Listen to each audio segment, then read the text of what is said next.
ട്രംപിൻ്റെ ആഗ്രഹം നടക്കാത്തതിൽ അരിശം പൂണ്ട് നിൽക്കുകയാണ്. അത് നരേന്ദ്രമോദിയോടാണ്. ആ ആഗ്രഹം എന്ന് പറയുന്നത് ചില്ലറയല്ല. കാരണം ലോകം മുഴുവൻ ഞാനാണ് സമാധാനം ഉണ്ടാക്കാൻ നിയോഗിക്കപ്പെട്ടവൻ, ഞാനാണ് സമാധാനം മൊത്തമായും ചില്ലറയായും തരുന്നത് എന്ന് പറഞ്ഞ് നടക്കുന്നു. എന്താണ് നമുക്ക് തോന്നുന്നത്? ഇത് അരിയും തിന്ന് ആശാരിച്ചയും കടിച്ചെന്ന് കൊണ്ട് പറയുമല്ലോ. അതെ. എന്നിട്ടും പട്ടിക്ക് കൊരാതെ ഇരുന്നില്ല എന്ന് പറഞ്ഞ പോലെയാണ് ഇപ്പോൾ ട്രംപിൻ്റെ പ്രവൃത്തി നടക്കുന്നത്.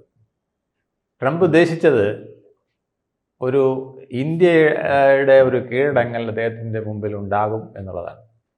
അതായത് ട്രംപിൻ്റെ വളരെ നാളത്തെ ഒരു ആഗ്രഹമായിരുന്നു 2 ടേം പൂർണ്ണമായും US-ൻ്റെ പ്രസിഡൻ്റായിട്ട് തുടരുക എന്നുള്ളത്. അത് അദ്ദേഹത്തിന് ഇടയ്ക്ക് കഴിഞ്ഞില്ല. അദ്ദേഹം ഒരു ടേം ഇരുന്നിട്ട് പിന്നെ തോറ്റുപോവുകയാണ് ചെയ്തത്. പിന്നെ 2ാമത്തെ ടേമിലേക്ക് അദ്ദേഹം പിടിച്ചു കയറി ഏതാണ്ട് വന്നപ്പോഴാണ് വീണ്ടും കമല ഹാരിസ് എന്ന ഒരു വലിയ വെല്ലുവിളി അവിടെ വരികയും ട്രംപ് ഡൗൺ ആയി പോവുകയും ചെയ്തതാണ്. ആ സമയത്ത് സത്യത്തിൽ സപ്പോർട്ട് ചെയ്ത 2 വ്യക്തികൾ, ഒന്ന് ഇലോൺ മസ്കും മറ്റൊന്ന് ഇന്ത്യയുമാണ്, അല്ലെങ്കിൽ മോദിയുമാണ്. കാരണം അമേരിക്കയിൽ ഇന്ത്യൻ വോട്ടർമാർ വളരെയധികം ഉള്ളതാണ്. അപ്പോൾ അതൊക്കെ ഇൻഡയറക്റ്റ് ആയിട്ട് മോദിക്ക് ഗുണകരമായിട്ടുണ്ട് എന്നുള്ളതാണ് ആ ഇലക്ഷനിൽ നമ്മൾ കണ്ടത്. ഇന്ത്യൻ വംശജയായിട്ട് പോലും പൂർണ്ണമായിട്ടും നമ്മൾ കമല ഹാരിസിനെ സപ്പോർട്ട് ചെയ്തില്ല, ഒരു ന്യൂട്രൽ സ്റ്റാൻഡ് എടുത്ത് നിൽക്കുകയാണ് ചെയ്തത്. സാധാരണഗതിയിൽ ഒരു ഇന്ത്യൻ വംശജ കൂടി ആയ സ്ഥിതിക്ക് അങ്ങനെയാണ് ചെയ്യേണ്ടത്. പക്ഷേ കമല ഹാരിസും അത്തരത്തിലൊരു ആറ്റിറ്റ്യൂഡ് ഇന്ത്യയോട് കാണിച്ചില്ല. അതിൻ്റെയും കൂടെ ഒരു പ്രതിഫലനമാണ്. എന്തായാലും അങ്ങനെയാണ് സംഗതികൾ പോയത്. അപ്പോൾ അധികാരത്തിൽ വന്നപ്പോൾ ട്രംപിന് ഒരു കാര്യം സാധിച്ചു. അതായത് 2 ടേം എന്നുള്ളത് നടന്നു. ഇനി എന്നെ ആരും പുറത്താക്കാനും പോണില്ല, ഒന്നുമില്ല, ഞാനിവിടെ ഇരിക്കുന്നു. ഇത് നമ്മുടെ വൈസ് പ്രസിഡന്റ് ഇടയ്ക്ക് ഉദ്ദേശിച്ച പോലെയാണ്. ഞാൻ വൈസ് പ്രസിഡന്റ് ആയി കഴിഞ്ഞു, ഇനി എന്നെ ആരും പുറത്താക്കാനൊന്നും പോകണില്ല, ഈ ടേം ഇങ്ങനെ അങ്ങ് പോകുമെന്നാണ് വിചാരിച്ചത്. അദ്ദേഹത്തിൻ്റെ പിന്നീടുള്ള രാജ്യസഭയിലെ പ്രവർത്തനമെല്ലാം അത്തരത്തിലായിരുന്നല്ലോ. അതുപോലെ ട്രംപിനൊരു തോന്നൽ, ഇനി എന്നെ ആരും പുറത്താക്കാനും ഇല്ല, എന്നെ ആരും ചോദ്യം ചെയ്യാനും ഇല്ല, അതുകൊണ്ട് ഇനി ഞാനൊരു കളി കളിക്കും.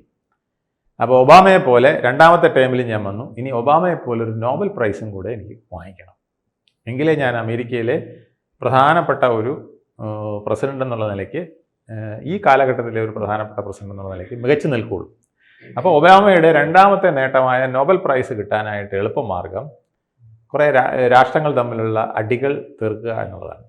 അപ്പോൾ അതിനാണ് അദ്ദേഹം ഇലക്ഷൻ സമയത്ത് തന്നെ പ്രഖ്യാപിച്ചത്, ഞാൻ വന്നു കഴിഞ്ഞാൽ നമ്പർ പറഞ്ഞുകൊണ്ടാണ്, 2 ദിവസത്തിനകം ഇസ്രായേൽ ഹമാസ് യുദ്ധം തീർക്കും, അടുത്ത പരിപാടിയായിട്ട് റഷ്യ ഉക്രൈൻ വാർ ഞാൻ അവസാനിപ്പിക്കും എന്നൊക്കെ പറഞ്ഞ് വന്നിട്ട് അതിലൊന്നും കച്ചി തൊടാൻ ആശാന് സാധിച്ചില്ല.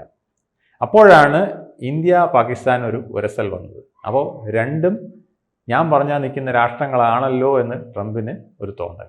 അപ്പോൾ നോബൽ സമ്മാനത്തിൻ്റെ തുടക്കം ഇവിടുന്ന് തന്നെ ആവാം. പിന്നെ നമുക്ക് ഇസ്രായേലും ഹമാസും വാറും റഷ്യ ഉക്രൈൻ വാറും കൂടെ അവസാനിപ്പിച്ചു കഴിഞ്ഞാൽ 3 വാറുകൾ അവസാനിപ്പിച്ച ലോക അത്ഭുതം ഞാനാണെന്ന് നോബൽ സമ്മാനത്തിനുള്ള അർഹനായിക്കൊണ്ട് പറയാമല്ലോ. അപ്പോൾ അത് ചുമ്മാ പറഞ്ഞാലും പോരാ, ഏതെങ്കിലുമൊക്കെ രാഷ്ട്രങ്ങൾ ഇതിനെ പിന്തുണയ്ക്കണം. ഇങ്ങനെ നോബൽ കമ്മിറ്റിക്ക് പീസിനുള്ള അവാർഡ് ഇദ്ദേഹത്തിന് കൊടുക്കണമെന്നും പറഞ്ഞുകൊണ്ട് റെക്കമെൻഡ് ചെയ്യണം. അപ്പോൾ റെക്കമെൻഡ് ചെയ്യാൻ ഏറ്റവും പറ്റിയ രാജ്യം ഇന്ത്യയാണ്. കാരണം ഇന്ത്യ ഇന്ന് ജനസംഖ്യയിൽ 1ാമത്തെ രാഷ്ട്രമായിട്ട് നിൽക്കുന്ന രാജ്യമാണ്. മറ്റ് വിവിധ വിധത്തിൽ അഭിവൃദ്ധി പ്രാപിച്ച് നിൽക്കുന്ന രാജ്യം. അത് മാത്രമല്ല, മോദി വന്നതിന് ശേഷം അന്താരാഷ്ട്ര തലത്തിൽ നമ്മൾ എന്തെങ്കിലും പറഞ്ഞാൽ അതിന് അതിഭയങ്കരമായ വെയിറ്റ് കിട്ടുന്നു. അപ്പോൾ ഇന്ത്യയെ കൊണ്ട് തന്നെ ഇത് പറയിക്കാമെന്ന് പറഞ്ഞാണ് അദ്ദേഹം ആദ്യം തുടക്കം കുറിച്ചത്. അപ്പോൾ ഇന്ത്യയെ കൊണ്ട് പറയിച്ചാൽ പിന്നെ പാകിസ്ഥാനെ കൊണ്ട് പറയിക്കാൻ വലിയ പാടില്ല. അപ്പോൾ അത് രണ്ടും തീർത്തത് ഞാനായി. പിന്നെ അടുത്തത് ഇസ്രായേലിനെ കൊണ്ട് പറയിക്കാൻ വലിയ വിഷമമില്ല, ഇസ്രായേലിൻ്റെ കൂടെ അങ്ങനെ ഞെളിച്ച് നിൽക്കാം. മൂന്നാമത്തേത് റഷ്യ ഉക്രൈൻ വാർ തീർക്കുമ്പോൾ സെലൻസ്കിയെ വരട്ടി അതും പറയിക്കാം. അപ്പോൾ ഈ 3 യുദ്ധങ്ങൾ ഒന്നിച്ച് അവസാനിപ്പിച്ച വീരനാകാനായിട്ട് തുടക്കം കുറിക്കാനിരുന്നത് ഇന്ത്യയിലാണ്. പക്ഷേ ആ തുടക്കം ചീറ്റിപ്പോയി. നരേന്ദ്രമോദിയോട് ജൂൺ 17-ാം തീയതി അദ്ദേഹം ഫോണിൽ കൂടെ ഇത്തരത്തിലൊരു സംഭാഷണം നടത്തിയെന്നാണ് ഇപ്പോൾ ന്യൂയോർക്ക് ടൈംസ് പറഞ്ഞിരിക്കുന്നത്. അപ്പോൾ നരേന്ദ്രമോദി അതിന് വിസമ്മതിച്ചു എന്നുള്ളതാണ് സത്യം. അത് വിസമ്മതിക്കാനുള്ള കാരണം അദ്ദേഹത്തിനെ സംബന്ധിച്ചുള്ള ഇത് ഒരിക്കലും അംഗീകരിക്കാൻ കഴിയില്ല. കാരണം കാശ്മീരാണ് വിഷയം. കാശ്മീരിൽ ഉഭയകക്ഷി ചർച്ച പാടില്ല എന്നുള്ളത് ഇന്ത്യയുടെ എക്കാലത്തെയും ഒരു സ്റ്റാൻഡാണ്. ആ സ്റ്റാൻഡ് മാറ്റി പിടിക്കാൻ നരേന്ദ്രമോദിക്കെന്നല്ല ആർക്കും ആവില്ല. അദ്ദേഹം അതിന് വശംവദനാകുന്ന ഒരു നേതാവുമല്ല. അപ്പം അദ്ദേഹം കട്ടൻ ഡ്രൈയായിട്ട് പറഞ്ഞു, ആ വിഷയത്തിൽ കയറി പിടിച്ച് നമ്മുടെ സൗഹൃദമൊന്നും കളയരുതേ, നമുക്ക് അതിന് കഴിയില്ല എന്ന് പറഞ്ഞു. അതാണ് പിന്നീട് അദ്ദേഹം സ്വമേധയാ കയറി അങ്ങ് പറഞ്ഞു. അപ്പോൾ ഇയാൾ മിണ്ടാതിരുന്നാലും മതിയല്ലോ എന്ന് വിചാരിച്ചിട്ടാണ് പറഞ്ഞത്. സ്വമേധയാ കയറി അടിച്ചു, ഞാനാണ് ഇന്ത്യ പാകിസ്ഥാൻ വാർ അവസാനിപ്പിച്ചത്. ഞാൻ രണ്ടുപേരോടും പറഞ്ഞു, മോദിയോടും പറഞ്ഞു, പാകിസ്ഥാൻ പ്രധാനമന്ത്രിയോടും ഷെരീഫിനോടും പറഞ്ഞു, നിങ്ങളിത് പെട്ടെന്ന് അവസാനിപ്പിച്ച് ട്രേഡ് നടത്തുക എന്ന് അദ്ദേഹം പ്രഖ്യാപിച്ചു. എനിക്ക് തോന്നുന്നു ട്രേഡ് ഈസ് ഇമ്പോർട്ടൻറ്റ്. പിന്നെ സെലൻസ്കി തന്നെ ഈ ഇടയ്ക്ക് പറയുകയുണ്ടായി, ഭാരതത്തിന് മാത്രമേ ഈ യുദ്ധം അവസാനിപ്പിക്കാൻ കഴിയുകയുള്ളൂ എന്ന്. ഇന്ത്യയുടെ ഇടപെടൽ വളരെ ശക്തമാണ് എല്ലായിടങ്ങളിലും. മോദിയുടെ വാക്കിന് വേണ്ടി പോലും ലോകം കാത്തിരിക്കാറുണ്ട്. അപ്പോൾ ചിലപ്പോൾ സമാധാനത്തിനുള്ള നോബൽ സമ്മാനം ചിലപ്പോൾ മോദിജിയെ തേടി വരുമോ എന്ന് എനിക്കൊരു സംശയമുണ്ട്. അല്ല, അതാണ് ഈ നമ്മൾ എന്തിനെങ്കിലും വേണ്ടി നമ്മൾ വ്യാകുലപ്പെടുമ്പോൾ അത് നമുക്കല്ല കിട്ടുക, അത് വേറെ പലർക്കുമായിരിക്കും.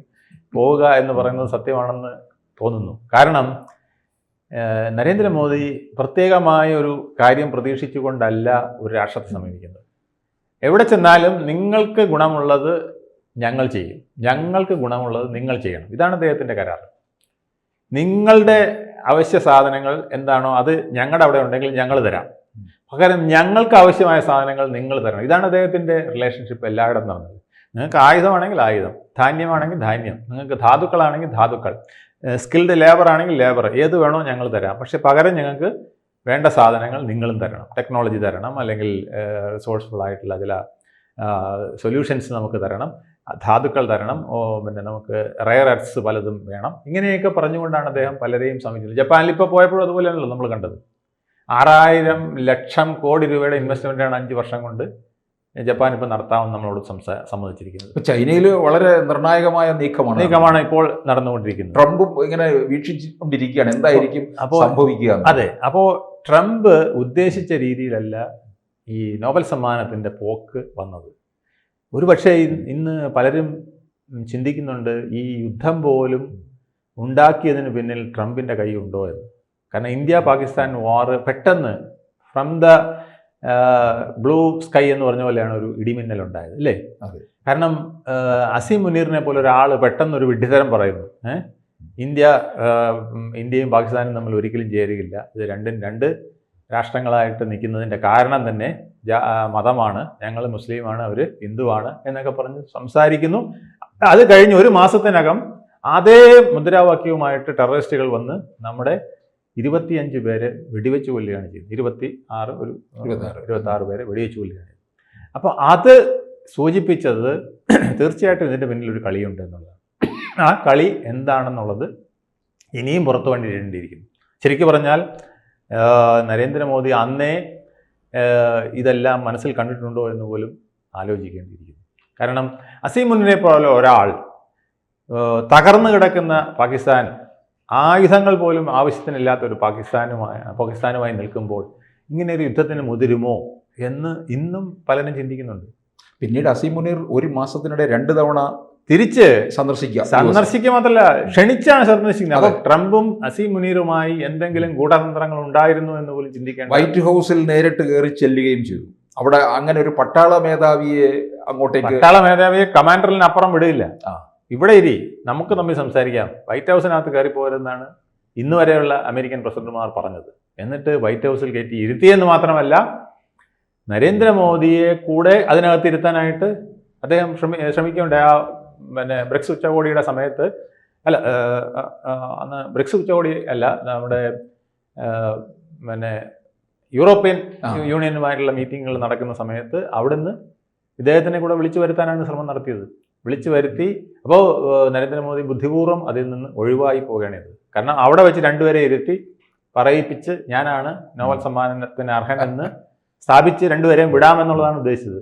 വളരെ ബുദ്ധിപൂർവ്വം നരേന്ദ്രമോദി അത് നിഷേധിക്കുകയും അദ്ദേഹം ഇന്ത്യയിൽ വേറെ പ്രീ ഓക്യുപ്പൈഡ് ആയിട്ടുള്ള ചില പ്രോഗ്രാംസ് ഉണ്ട്, എനിക്കത് പോയേ പറ്റുമെന്ന് പറഞ്ഞ് പോരുകയും ചെയ്തു. അതും ട്രംപിനെ വളരെയധികം പ്രകോപിപ്പിച്ചു. അപ്പോൾ ഇതൊക്കെയാണ് ഈ ട്രേഡ് വാറിൻ്റെ തന്നെ കാരണമെന്ന് പറഞ്ഞത്. അപ്പോൾ അങ്ങനെ നമ്മുടെ നമ്മൾ സാമ്പത്തിക ശക്തിയാകാൻ മൂന്നാം സാമ്പത്തിക ശക്തിയാകാനായിട്ട് ശ്രമിക്കുമ്പോൾ നമ്മുടെ നടുവൊടിക്കാനുള്ള ഈ ട്രേഡ് പിന്നെ ചുങ്കം വന്നു കഴിഞ്ഞാൽ നമ്മൾ അടിപറ്റും. അതോടെ വീണ്ടും ട്രംപിൻ്റെ മുമ്പിൽ ചെന്ന് മാപ്പ് പറഞ്ഞ് നൊബൽ സമ്മാനത്തിന് അങ്ങ് അർഹനാണെന്ന് പറയുമെന്നാണ് വിചാരിച്ചത്. പക്ഷെ അത് നടക്കുന്നില്ല.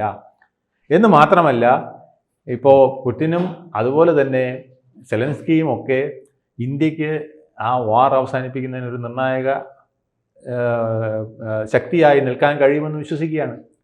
ഇന്ന് ചിലപ്പോൾ ഷാങ്ഹായിൽ ഇതിന് ശേഷം നടക്കുന്ന പുടിൻ മോദി ചർച്ചയിൽ പോലും അത് വന്നേക്കും എന്നും പരാമർശിക്കപ്പെടുന്നുണ്ട്. കാരണം സെലൻസ്കി അതിനു മുമ്പായിട്ട് ഇദ്ദേഹത്തിനെ വിളിച്ചത്, നരേന്ദ്രമോദിയെ വിളിച്ചത് ഇതിനാണെന്നും ഒരു വ്യാഖ്യാനമുണ്ട്.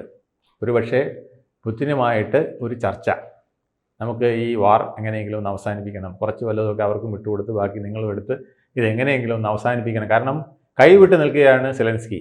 കാരണം നാറ്റോ രാജ്യങ്ങളെ ട്രംപ് പിന്നോട്ടാക്കി, US-ൻ്റെ സപ്പോർട്ട് ഇല്ല എന്ന് പറഞ്ഞു. ഇനി ഒറ്റയ്ക്ക് അവർക്ക് യുദ്ധം നടത്താൻ കഴിയില്ല.